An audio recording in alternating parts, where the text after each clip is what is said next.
Hi friends, இன்னைக்கு நம்ம பார்க்க போற படம் 2010 வந்த பிரின்ஸ் ஆஃப் பர்ஷியா. இது ஒரு சூப்பரான ஃபேண்டசி மூவி. இந்த படம் என்னோட பர்சனல் ஃபேவரட். பழைய படமாச்சே போடலாமான்னு யோசிச்சேன், பட் நல்ல படம் உங்களுக்கு சொல்லணும்னு தோணுச்சு, சோ போட்டுட்டேன். படம் தாறுமாறா இருக்கும். வாங்க டைம் வேஸ்ட் பண்ணாம படத்துக்குள்ள போயிடலாம். Welcome to our channel Cinevoice Tamil.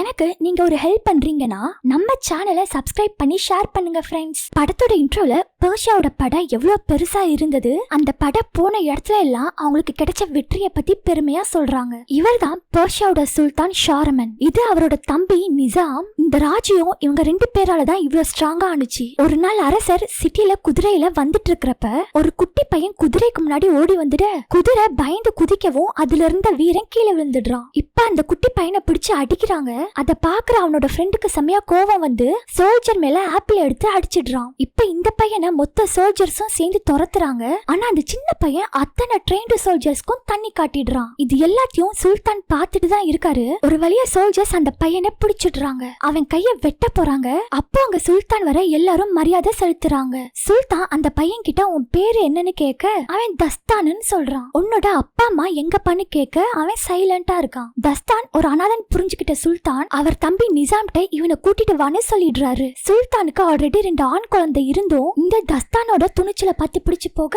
தான் பையனை தத்தெடுத்துக்கிறாரு. நேத்து வர தெருவுல சுத்திட்டு இருந்தவன் இன்னைக்கு பெர்ஷியாவோட இளவரசன் ஆகுறான். 15 வருஷத்துக்கு அப்புறமா பெர்ஷியா படை இப்ப அலாமட்ன்ற ரொம்பவும் அழகான புனிதமான சிட்டிக்கு வந்திருக்குது. இதுதான் மூத்த இளவரசர் டஸ். இப்ப டஸ் தலைமையில மொத்தப்படி அலாமட்ன்ற நாடு மேல படையெடுத்து வந்திருக்காங்க. காரணம் என்னன்னா அலாமட் பெர்ஷியாவோட எதிரி நாட்டுங்களுக்கு ஆயுதங்களை விக்கிறதா ஒற்றன்ட்ட இருந்து இன்ஃபர்மேஷன் வந்திருக்குது. அலாமட் ஒரு புனிதமான பூமி, மக்கள் யாரும் சண்டையே விரும்பாதவங்க. அதனால சுல்தான் அலாமட்டை அட்டாக் பண்ணாதீங்கன்னு சொல்லி தான் அனுப்பியிருக்காரு. இப்ப மூத்த இளவரசன் டஸ் 2 தம்பிங்களோடையும் சித்தப்பாவோடையும் இந்த நாட்டை அட்டாக் பண்றத டிஸ்கஸ் பண்ண நினைக்கிறாரு. அப்பதான் கடைசி இளவரசன், அதாவது சுல்தானோட தத்த பையன் தஸ்தான் அங்க இல்லாததால ஒரு படை வீரனை அனுப்பி கூப்பிட்டு வர சொல்றாங்க. நம்ம ஹீரோ தஸ்தான் இளவரசனா இருந்தா கூட எல்லாத்தையும் ரொம்ப ஃப்ரெண்ட்லியா சோல்ஜர்ஸா பழகுறவன், இறங்கி வேலை செய்யறவன். இப்ப கூட ஃப்ரெண்ட் பெட் கட்ட தெருவுல இறங்கி சண்டை போட்டுட்டு இருக்கான். அப்ப அங்க வர சோல்ஜர் இளவரசர் டஸ் உங்களை உடனே வர சொன்னாரும் கூட்டிட்டு போறான். இப்போ ஒரு மீட்டிங் நடக்குது. சித்தப்பா நிசாம் நிறைய வெப்பன்ஸ காட்டி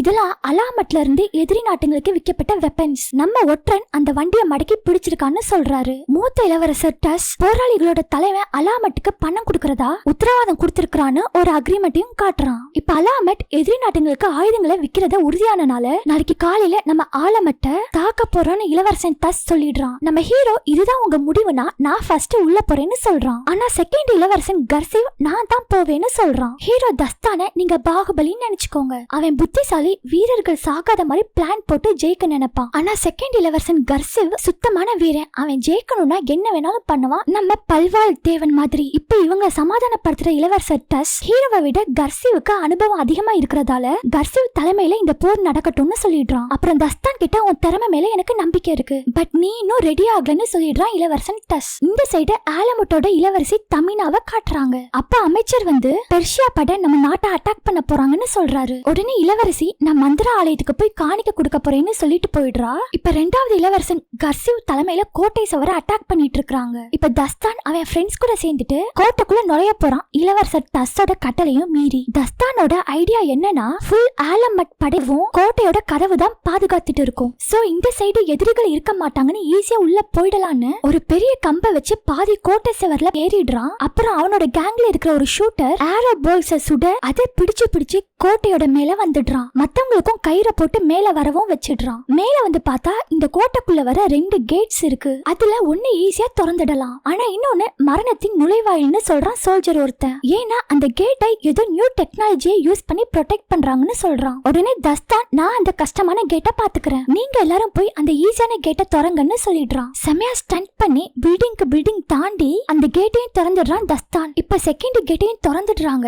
வெளியில வந்து தீப்பந்தத்தை வச்சு சிக்னலும் கொடுக்கறாங்க. கர்சிவோட படைகள் அந்த பக்கம் கேட்ட திறக்க பயங்கரமா சண்டை செஞ்சிட்டு இருக்கிறப்ப தஸ்தான் ரொம்ப ஈஸியா இந்த சைடு கேட்ட திறந்துடுறான். இப்ப கர்சிவையும் சேர்த்து எல்லாரும் தஸ்தான் இருக்கிற கிழக்கு கேட்ட பார்த்து போறாங்க. அப்ப தஸ்தான் ஒரு கூட்டமா எதிரி சோல்ஜர்ஸ் அவங்க இருக்கிற கிழக்கு கேட்டுக்கு வரத பாக்குறான். தஸ்தான் 10 இல்லனா 15 சோல்ஜர்ஸோட வந்து தான் இந்த கேட்டை திறந்திருப்பான். அந்த 10-15 சோல்ஜர்ஸால திமுன்னு வர இந்த எதிரி சோல்ஜர்ஸ் கூட்டத்தை கண்டிப்பா தடுக்க முடியாது. சோ இந்த கேட்டை எதிரிங்க கைப்பற்றி மறுபடியும் மூடிடுவாங்க. இதை தடுக்க நினைச்ச தஸ்தான் இந்த கேட்டுக்கு மேல ஆயில் இருக்கிறத பாக்குறான். டக்குன்னு ஒரு பிளான் பண்ணி அந்த ஆயில கீழே கொட்டி நெருப்ப கொளுத்தி போடுறான். இதனால அந்த எதிரி படை கேட்டுக்கு வர முடியல. இந்த சின்ன தாமதம் தஸ்தானோட முழு படையும் இந்த கேட்டுக்குள்ள வரதுக்கு போதுமானதா இருந்தது. இப்ப மொத்த நாட்டையும் பெர்ஷியா கைப்பற்றிடுறாங்க. பெர்ஷியா படை உள்ள வந்துட்ட இந்த நேரத்துல இளவரசி மந்திர ஆலயத்துல வழிபாடு பண்ணிட்டு இருக்கா. இளவரசி ஏதோ ஒரு பொருளை தன்னோட மந்திரிட்ட கொடுத்து ரொம்ப பத்திரமா பாத்துக்கோங்கன்னு சொல்றா. இது என்ன பொருள்னு நமக்கு காட்டல. பட் இந்த பொருளை பல தலைமுறையா இவங்க புனிதமா பாத்துக்கிறாங்கன்னு தெரியுது. இந்த சைடு 3 இளவரசர்களும் செமையா சண்டை போட்டுட்டு இருக்காங்க. அப்போ இளவரசிட்ட இருந்து அந்த சீக்ரெட்டான பொருளை வாங்கிட்டு வந்தவன் குதிரையில வந்து தஸ்தான அட்டாக் பண்றான். தஸ்தான் அவனை ட்ரிக்கியா கீழே தள்ளி விட்டுடுறான். 2 பேருக்கும் நடுவுல செமையா சண்டை நடக்குது. சும்மா சொல்லக்கூடாதுங்க, செமையா சண்டை செய்யறான் அந்த எதிரி நாட்டுக்காரனும். ஒரு ஸ்டேஜ்ல சண்டையில அந்த சீக்ரெட் பொருள் கீழே விழுது. அவ்வளவு நேரமா நல்லா சண்டை போட்ட எதிரி நாட்டுக்காரன் இப்ப சண்டையில கான்சென்ட்ரேட் பண்ணாம அந்த பொருளையே எடுக்க போறான். இதை தஸ்தானும் கவனிக்கிறான். அந்த நேரத்துல தஸ்தான் அவனை அடிச்சு நாக் அவுட் பண்ணிடுறான். அந்த பொருளை எடுத்து பாக்குறான். அது ஒரு கத்தி. கர்வியா சில்வர் பிளேட் அண்ட் கிளாஸ் ஹேண்டில்னு பார்க்கவே ரொம்ப அழகா இருக்கு. இதுக்கு ஏன் முக்கியத்துவம் கொடுக்கறான்? சோ இது முக்கியமான பொருள் போலன்னு தஸ்தானும் இந்த கத்திய அவன்கிட்டயே வச்சுக்கிறான். இப்ப முழு ஆலமட்டையும் பெர்ஷியா படை கைப்பற்றியாச்சு. எதிரிக்கு ஆயுதம் வித்ததால மந்திர ஆலயத்துக்கு வந்து இளவரசியவும் கைது செய்யறாங்க. ஆனா இளவரசி எதிரிக்கு எந்த ஆயுதமும் நாங்க விக்கலன்னு சொல்றா. அப்ப இளவரசன் டஸ் பெர்ஷியாவோட வருங்கால சுல்தானான என்ன மேரேஜ் பண்ணிக்கோன்னு கேக்குறான். இளவரசி அது நான் செத்தாதான் நடக்கும்னு சொல்ல டஸ்ஸும் அவளை கொல்ல சொல்லிடுறான். அப்ப அங்க தஸ்தான் சீக்ரெட் கத்தியோட வரத பாக்குற இளவரசி அவளுக்கு இந்த கத்திய பாதுகாக்கணும். பட் அது ஏன்னு நமக்கு இன்னும் தெரியல.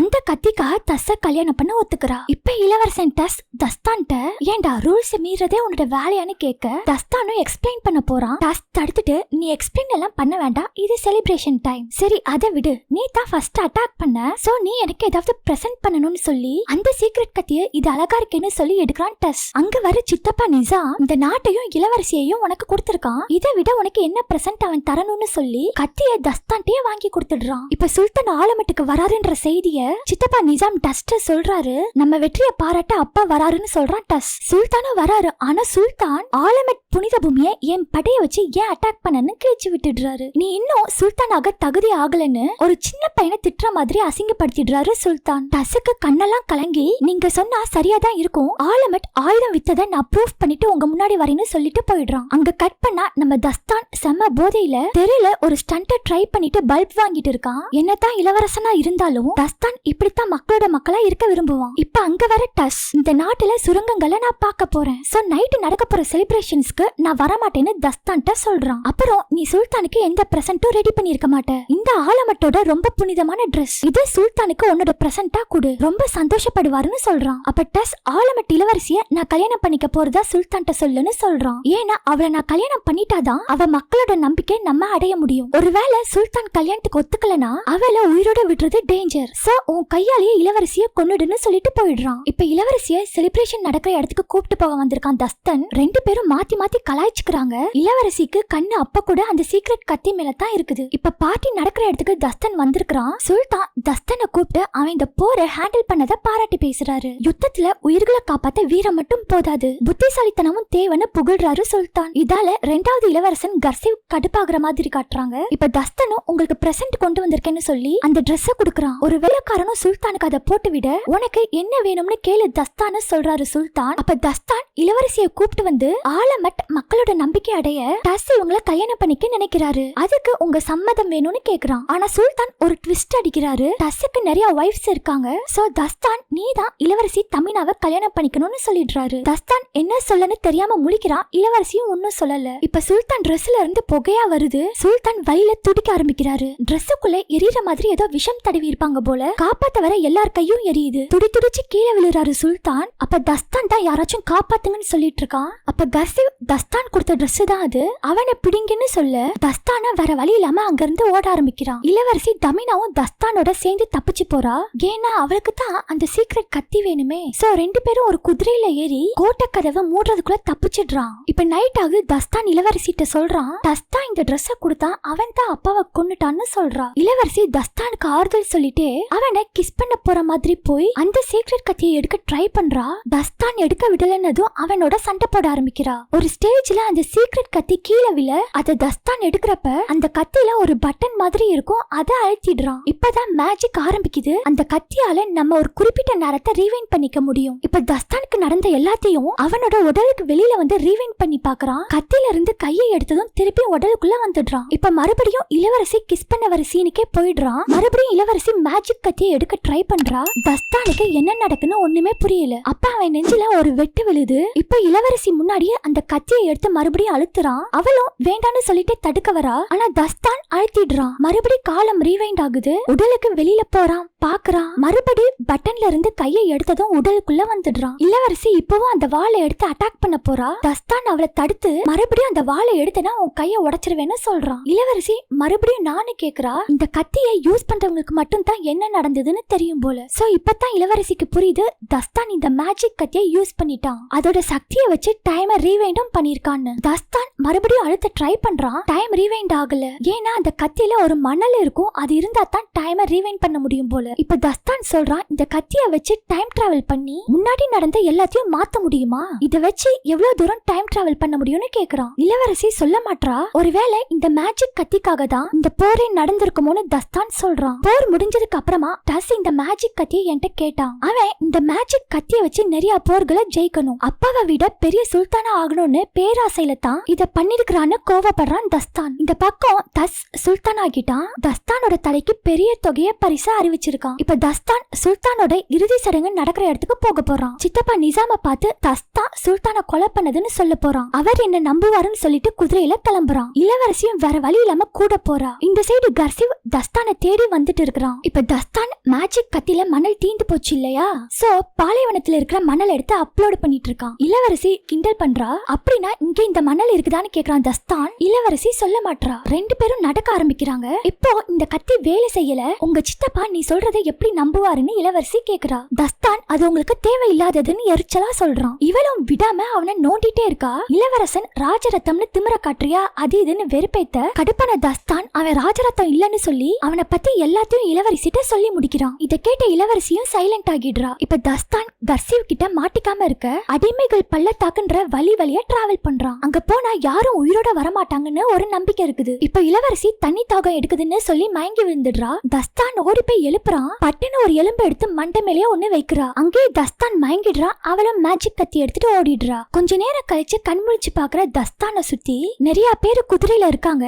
அவங்க எல்லாருமே அடிமைகள் இல்லனா கொள்ளையர்கள் போல. அந்த கேங்கோட தலைவன் உனக்கு எவ்வளவு தைரியம் இருந்தா இங்க வந்திருப்ப. இந்த பிளாக் முட்டை இருக்கிறான்ல, அவன் குறிப்பாத்து எரியறதுல எக்ஸ்பர்ட். அவனால ஒரே அட்டாக்ல 3 பேரை போட்டு தள்ள முடியும்னு மிரட்டுறான். இந்த பக்கம் இளவரசி குதிரையில தப்பிச்சு போயிட்டு இருக்கும்போது ஒரு கேங் அவளை சுத்தி வளைக்க சண்டை போட ரெடி ஆகுறா. பார்த்தா தஸ்தான் தான் அந்த கேங்க ஏதோ ஒப்பந்தம் போட்டு கூப்பிட்டு வந்திருப்பான். அவங்க இளவரசிய தூக்கிட்டு போறாங்க. மறுபடியும் தஸ்தானும் இளவரசியும் மாறி மாறி கலாய்ச்சுக்கிறாங்க. அப்போ ஒரு ஸ்டேஜ்ல இளவரசி கழுத்துல இருக்கிற செயின்ல இந்த கத்திக்கான மேஜிக் மணல் இருக்கிறத பார்த்து அதை தஸ்தானும் எடுத்துடுறான். இளவரசி வேண்டாம் தஸ்தானு சொல்றா. இப்போ எங்க சித்தப்பா நான் சொல்றத நம்புவாருன்னு சொல்லிட்டு மணலை ஃபில் பண்றான். இளவரசி இத நான் பாதுகாக்கணும், கத்தியை யூஸ் பண்ணாதுன்னு சொல்ல கேட்காம தஸ்தான் அந்த அடிமைகளோட தலைவனோட போயிடுறான். இப்ப அந்த அடிமைகளின் தலைவன் தஸ்தான நெருப்புக்கொள்ளி ரேஸ் நடத்துற இடத்துக்கு கூட்டிட்டு வந்திருக்கான். குதிரை ரேஸ் மாதிரி இங்க நெருப்புக்கொள்ளிய வச்சு ரேஸ் நடத்திட்டு இருக்காரு தலைவர். இதால தலைவருக்கு செம லாபம். தஸ்தான் கேக்குறான், இந்த இடத்த பத்தி நிறைய பேர் கொடூரமா சொல்றாங்களேன்னு. அதுக்கு தலைவனும் பேய் பூதம்னு எல்லாமே நான் கட்டிவிட்ட கதைன்னு சொல்றான். வரும்போது எலும்பு கூடலாம் இருந்ததேன்னு தஸ்தான் கேக்குறான். அது எல்லாமே என்னோட செட்டப் தான்னு சொல்றான் தலைவன். யோய்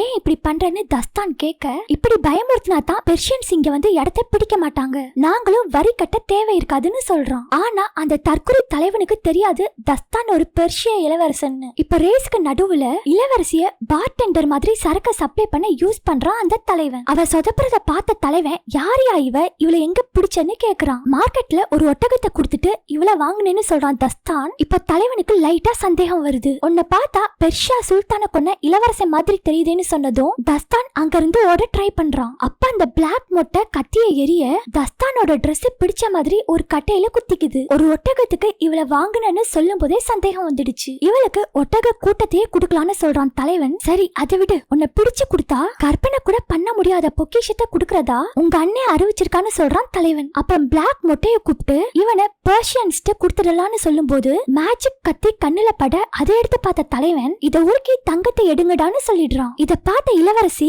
அங்க போட்டு வச்சிருந்த நெருப்பு கோழிகளை திறந்து விட்டதும் இல்லாம அங்க இருந்த ஆயுதங்களையும் வெளியில கொட்டி போட்டிடுறா. இந்த ஆயுதங்களை எடுத்துட்டு ஒரு பெரிய கலவரமே உண்டாக சிச்சுவேஷனை யூஸ் பண்ணி தஸ்தான் அந்த மேஜிக் கத்திய புடுங்கிட்டு ஒரு வழியா இளவரசியோட அங்க இருந்து தப்பிச்சிடுறான். தலைவன் உன்னை விட மாட்டேன்டான்னு கடுப்பாக்குறான். இப்ப தஸ்தானும் இளவரசியும் சுல்தானோட இறுதி ஊர்வலம் நடக்கிற இடத்துக்கு வந்துடுறாங்க. சுல்தான் இல்லையா, சோ பெரிய மக்கள் கூட்டமும் வெளிநாடுகள்ல இருந்தும் நிறைய அரசர்களும் வந்திருக்காங்க. இவங்க ரெண்டு பேரும் ஈஸியா அந்த மக்களோட மக்களை கலந்துடுறாங்க. கோட்டையை கடந்து போக ஒரு வெளிநாட்டு அரசனோட வேலையாள் மாதிரி வேஷம் போட்டு ஊருக்குள்ளேயும் வந்துடுறாங்க. இப்ப இறுதி சடங்கு நடக்கிற இடத்துல டஸ் இல்லாததை கவனிச்ச தஸ்தான் அந்த மேஜிக் மணல் அலாமட்ல தானே இருக்குன்னு நினைக்கிறான். நாங்க அலாமட்டை கைப்பற்றும் போது டஸ் சுரங்கத்தை தேடி போறேன்னு சொன்னான். அவன் இந்த மணலை தான் இன்னும் தேடிட்டு இருப்பான்னு தோணுதுன்னு இளவரசிட்ட சொல்றான். நான் சீக்கிரமா சித்தப்பாவை சந்திக்கணும்னு சொல்லிட்டு போறான். அங்க இங்கன்னு குதிச்சு போனவன் அவங்க அப்பா சுல்தான் கொண்டு போற வண்டிக்குள்ள வந்து அவரோட பாடிய பார்த்துட்டு வருத்தப்படுறான். அந்த வண்டி பக்கத்துல தான் சித்தப்பா குதிரையில வந்துட்டு இருக்காரு. இப்ப ஒரு துணியில ஒரு மெசேஜை எழுதி சித்தப்பாவோட கால்ல வச்சிடுறான். அங்க இருந்து இப்ப இளவரசி இருக்கிற இடத்துக்கும் வந்துடுறான். அப்ப சோல்ஜர்ஸ் எல்லாம் அங்க வர திரும்பிக்கோ தஸ்தானு அவனை சேவ் பண்ற மாதிரி ஒரு துணியை போட்டு விடுறா. அங்க கட் பண்ணா சித்தப்பா கால்ல வச்ச மெசேஜ படிச்சிருப்பாரு போல. இப்ப தஸ்தான மறைமுகமா வந்து பாக்குறாரு. என் கூட வாங்கன்னு கூப்பிட்டு போன தஸ்தான் சித்தப்பா அப்பாவை நான் கொல்லல, தஸ்தான் கொன்னா அவன் தான் அந்த ட்ரெஸ் அப்பாவுக்கு பிரசன்ட் பண்ண சொன்னான். இப்ப கூட பாருங்க அப்பாவோட இறுதி சடங்குக்கு வராம அலாமட்ல இருக்கிறான்னு சொல்றான். சித்தப்பாவோ இல்ல தஸ்தான் நம்ம போர் தொடுத்தது சரின்னு ப்ரூஃப் பண்ண ஆயுத கடங்க கண்டுபிடிக்க டஸ் அங்கதான் இருந்தாகணும்னு சொல்றாரு. அதுக்கு தஸ்தான் சொல்றான், இல்ல சித்தப்பா அங்க ஆயுத கடங்க டஸ் தேடல, அவன் தேடுறது ஒரு மேஜிக் மணல், அது ஒரு அற்புதமான சக்தி, அது இந்த மேஜிக் கத்திக்கு தேவைன்னு சொல்றான். இந்த மேஜிக்க சொல்லத்தான் என்ன இங்க கூப்பிட்டு வந்தியா, சரி எங்க அந்த கத்தின்னு கேட்க தஸ்தானும் எடுத்து குடுக்கறான். சித்தப்பா ஓபன் பண்ணி பார்த்தா கத்தி இல்ல, உள்ள நட்ஸ் உடைக்கிற ஒரு எக்யூப்மெண்ட் தான் இருக்கு. இளவரசி தான் சோல்ஜர்ஸ்ட இருந்து காப்பாத்துறேன்னு நைசா கத்திய அடிச்சிட்டு போயிருப்பா. ஏன்ட்ட விளையாடுறியா தஸ்தான், உன்ட்ட எந்த ஆதாரமும் இல்லன்னு சித்தப்பா சொல்றாரு. இப்ப தஸ்தான் சித்தப்பா கையில நெருப்பு காயம் இருக்கிறத பாக்குறான். உங்க கையில இந்த காயம் எப்படி வந்ததுன்னு கேக்குறான். சித்தப்பாவோ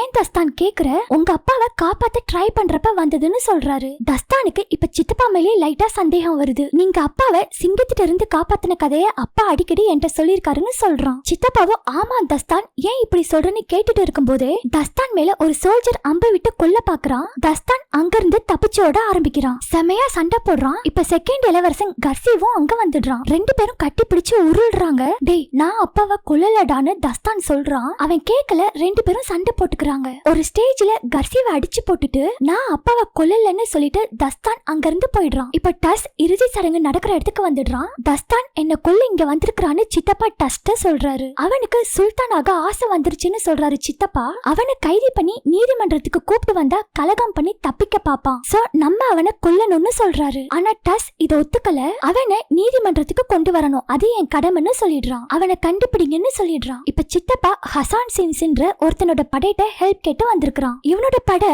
தடை செய்யப்பட்ட போர் முறைகளை பயன்படுத்துறவங்க. சொல்ல போனா இது இல்லீகல். பட் சித்தப்பா இவங்க ஹெல்ப்ப கேக்குறாரு. அங்க கட் பண்ணா தஸ்தான் இளவரசி கத்தியை தூக்கிட்டு ஓடினா இல்லையா, அவளை பாலைவனத்துல கண்டுபிடிச்சிடுறான். அப்ப தஸ்தான் சொல்றான் எங்க அப்பாவை கொன்னது டஸ் கிடையாது, சித்தப்பா நிசாம் தான்னு சொல்றான். ஏன்னா அவர் கை வெந்திருந்தது. ஆனா அவர் எங்க அப்பாவை காப்பாத்த ட்ரையே பண்ணல. நான் இத பல டைம் யோசிச்சு பார்த்தேன். சோ அவர் தான் இந்த விஷத்தை பூசிருக்கணும்னு சொல்றான். சித்தப்பா இந்த மேஜிக் கத்தியை வச்சு பெருசா ஒண்ணும் பண்ண முடியாது. சோ அவர் வேற எந்த ரீசனுக்காகவோ அப்பாவை கொன்னிருக்கிறாரு. நீ இந்த கத்தியை பத்தி சீக்ரெட் எதுவும் என்கிட்ட மறைக்கிறியா இளவரசின்னு கேக்குறான். அப்ப அங்க ஒரு பெரிய புழுதி புயல் வர ரெண்டு பேரும் ஒரு டென்ட்டுக்குள்ள தங்கிடுறாங்க. இப்ப இளவரசி இந்த கத்தியோட ஸ்டோரிய தஸ்தான்ட்ட சொல்ல ஆரம்பிக்கிறா. ரொம்ப நாளைக்கு முன்னாடி பூமியில மக்கள் போட்டியும் பொறாமையோடையும் இருக்கிறாங்கன்னு கோவப்பட்ட கடவுள் ஒரு பெரிய மணல் புயல் அனுப்பி இந்த கெட்ட மக்களை அழிக்க நினைச்சாரு. அப்போ ஒரு சின்ன பொண்ணு என் உயிரை எடுத்துட்டு இந்த மக்களை மன்னிச்சு விட்டுடுங்கன்னு கடவுள்கிட்ட வேண்டுனா. இந்த பொண்ணோட தியாகத்தை பார்த்து மனசு மாறின கடவுள் அந்த பெரிய மணல் புயல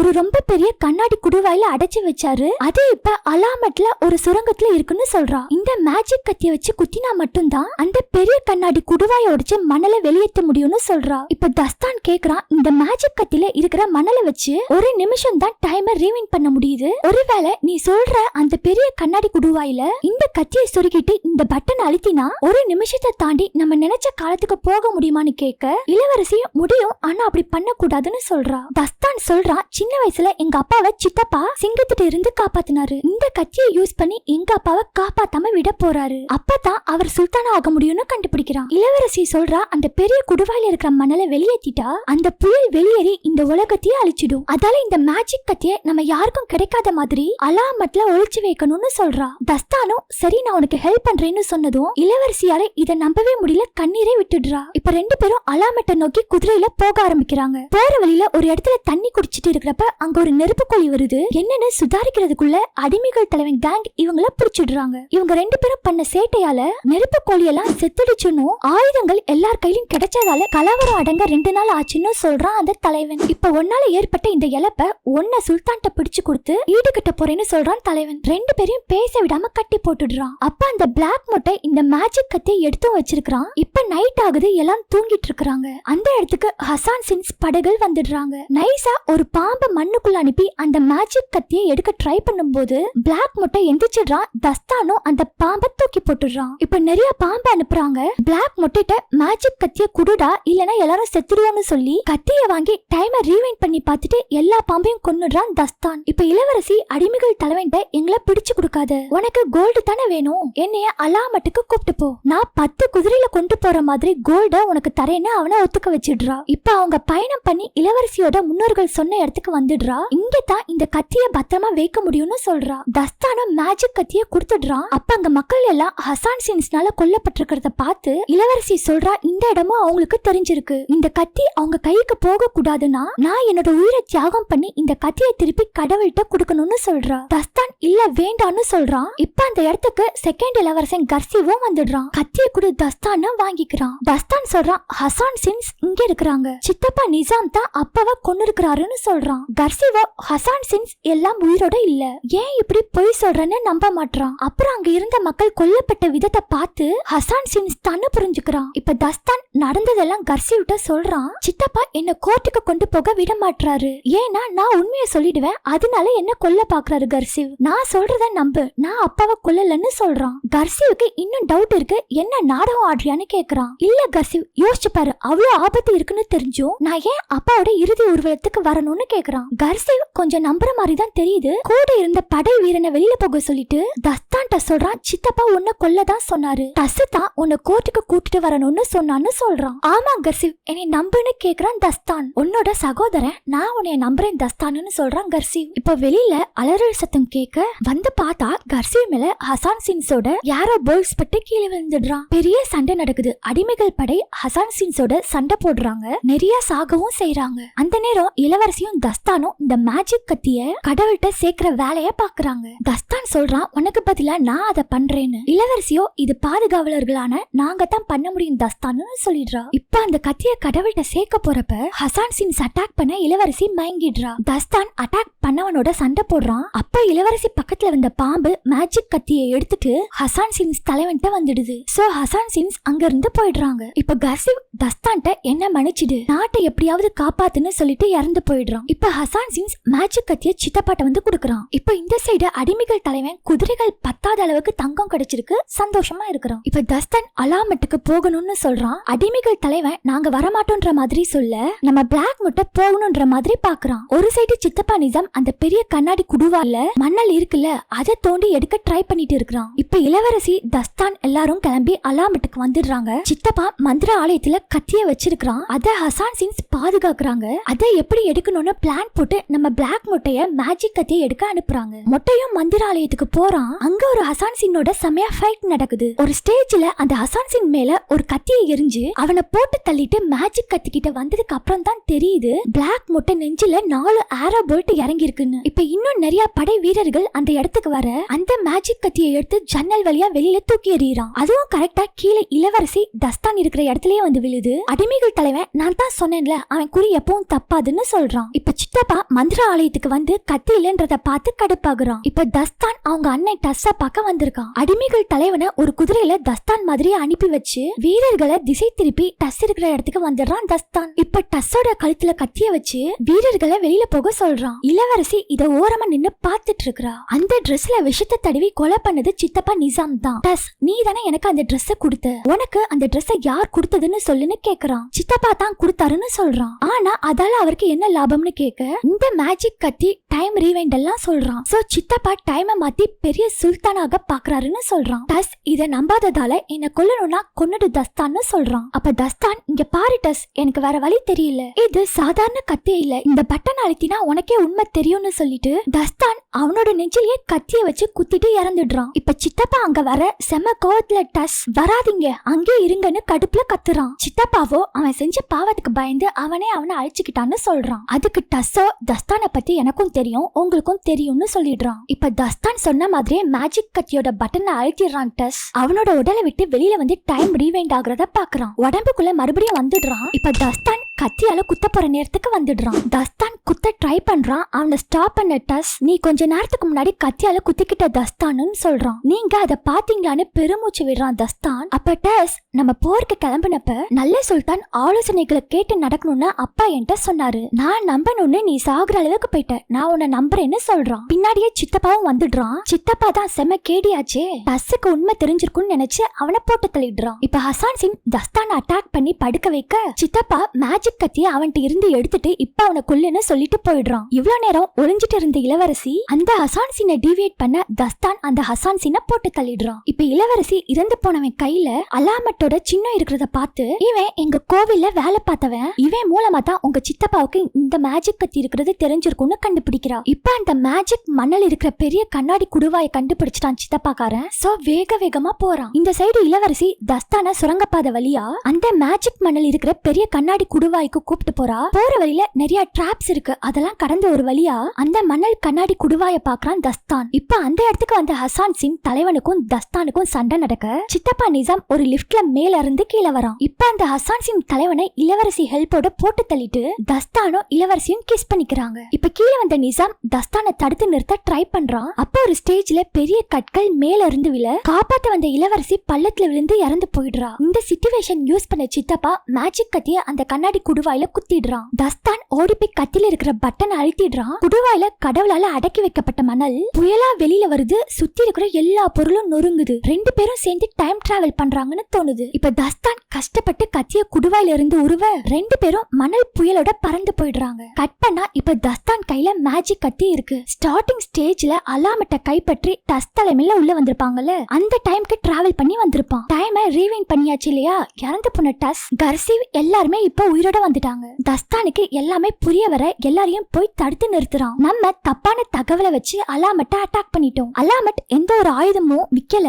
சித்தப்பாவோட பேராசையில தான் இதெல்லாம் நடந்திருக்கு. இவர் தான் எல்லாத்துக்கும் காரணம்னு சொல்றான். சித்தப்பாவோ தஸ்தானுக்கு சூடேறி பைத்தியம் பிடிச்சிருக்குன்ற மாதிரி கிண்டல் பண்றான். தஸ்தானோ விடல. அந்த உளவாளியே இவரோட ஆளு, அவனை கூப்பிட்டு விசாரிங்கன்னு சொல்றான். தஸ்தான் டஸ்ட போய் அப்பா நீ போருக்கு போகும்போது உங்கள்கிட்ட நல்ல சுல்தான் ஆலோசனைகளை கேட்டு நடக்கணும்னு சொன்னார் இல்லையான்னு கேக்குறான். டஸ் ஆச்சரியமா இது நானும் அப்பாவும் பேசினது உனக்கு எப்படி தெரியும்னு கேட்க இப்ப அத சொல்றதுக்கு நேரம் இல்ல. அவர் சொன்னது சரி, இப்ப நீ உன் மனசு சொன்னதை கேளுன்னு சொல்றான் தஸ்தான். இடையில பூந்து சித்தப்பா டஸ் இவன் உன்னைய எதிர்த்து பேசுறான்னு சொல்றான். இப்ப டஸ் நான் உளவாளிட்ட விசாரிக்கணும்னு சொல்லிட்டு போயிடுறான். சித்தப்பா கடுப்பாகி தஸ்தான அட்டாக் பண்றான். சித்தப்பாவை அடிச்சு நாக் அவுட் பண்ணிட்டு உனக்கு நல்ல ஃபேமிலி இருந்தது, ஆனா உன்னோட பேராசை உன்னை விடலன்னு சொல்லிட்டு போறான். அப்போ பின்னாடி இருந்து சித்தப்பா கத்தியால குத்த வர டஸ்ஸை சித்தப்பாவை கொன்னுடுறான். இப்ப டஸ் அலாமட் இளவரசிட்ட போய் நாங்க தப்பான தகவலை வச்சு அலாமட்ட அட்டாக் பண்ணிட்டோம். எங்க தப்ப திருத்திக்கிற விதமா நீங்க என் தம்பி தஸ்தான மேரேஜ் பண்ணிக்கணும்னு கேக்குறான். டைம் ரீவைண்ட் ஆனதால இளவரசி தஸ்தான் கூட பழகுனத மறந்துருப்பா. இப்பதான் ஃபர்ஸ்ட் டைம் பாக்குற மாதிரி பாக்குறா.